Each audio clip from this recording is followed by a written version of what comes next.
Siempre oímos hablar de civilizaciones enteras que de repente se desvanecieron, que se esfumaron sin más, como si se las hubiera tragado la tierra.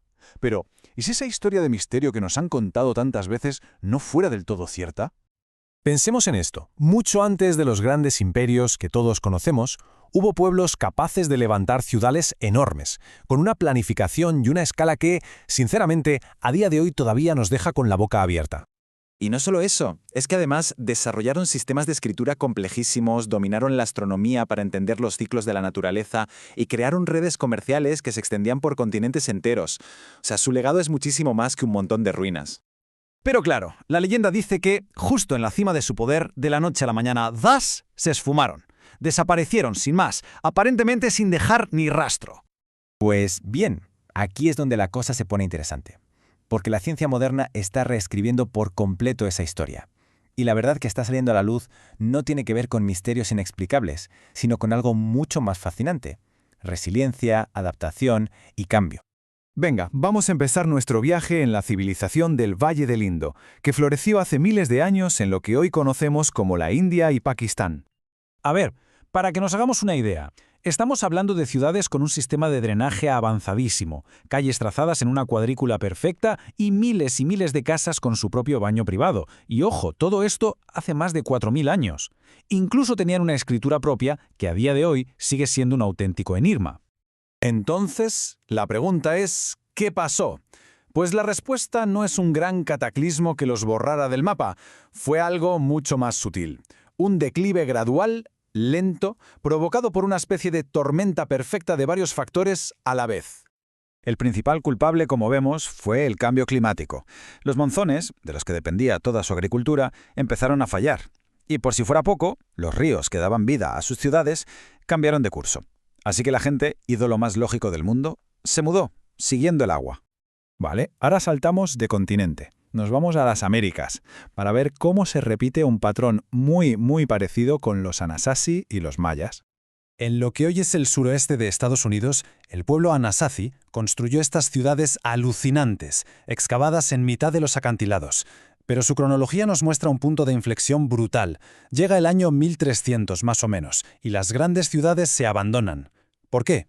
Y aquí está la clave de todo, que es fascinante.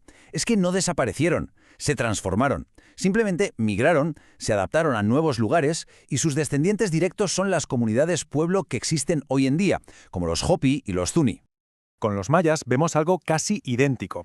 Los científicos han analizado los núcleos de sedimento, que es como leer un diario del clima escrito en las capas de lodo del fondo de los lagos, y los datos son demoledores. El colapso de sus grandes ciudades-estado coincide clavadito con unas sequías prolongadas y súper extremas.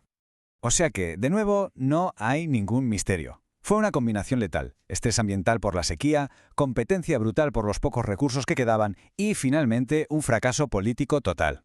Y ahora vamos con la que es, quizá, la historia más famosa de autodestrucción, la de la isla de Pascua. Pero la evidencia más reciente nos obliga a darle una vuelta de tuerca a todo lo que creíamos saber. La historia de siempre era la del ecocidio, ¿verdad? Que los Rapa Nui se volvieron locos moviendo estatuas, talaron todos los árboles y se autodestruyeron. Pues bien, la evidencia actual apunta a algo muy distinto. No a una autodestrucción, sino a un golpe devastador que les llegó desde fuera. La verdadera catástrofe fue la llegada de los europeos en el siglo XIX. Trajeron enfermedades para las que no tenían defensas, esclavitud y una violencia que, sencillamente, hizo añicos su sociedad. Bien, si ahora damos un paso atrás y miramos todas estas historias juntas, empieza a surgir un patrón muy claro de causas que están todas conectadas entre sí. Casi nunca es una sola cosa, es más bien un efecto dominó. Primero, un cambio climático que te fastidia la agricultura. Eso genera una presión brutal sobre los recursos. La escasez lleva a conflictos internos. Y sobre esa sociedad ya muy debilitada llega el golpe de gracia. Una epidemia, una invasión. Y esta tabla lo resume a la perfección. Fijaos en los resultados. No pone desaparición misteriosa en ningún sitio. Pone migración, como en el Valle del Indo, transformación, como los Anasazi, o un colapso brutal por causas externas, como en Rapa Nui. Incluso los que construyeron Stonehenge no se esfumaron. Su cultura fue absorbida por la de otros pueblos que llegaron después. Así que la gran idea, el titular de todo esto, es que estas culturas y su gente no se perdieron en la niebla del tiempo. Se adaptaron, se movieron, se mezclaron. En una palabra, se transformaron. Al final, entender por qué cayeron estas sociedades antiguas no es solo un ejercicio de curiosidad, es como mirarse en un espejo. Nos ayuda a entender la fragilidad de nuestro propio mundo, pero también nuestra capacidad de resiliencia, y sobre todo, nos obliga a preguntarnos si de verdad estamos aprendiendo de sus lecciones.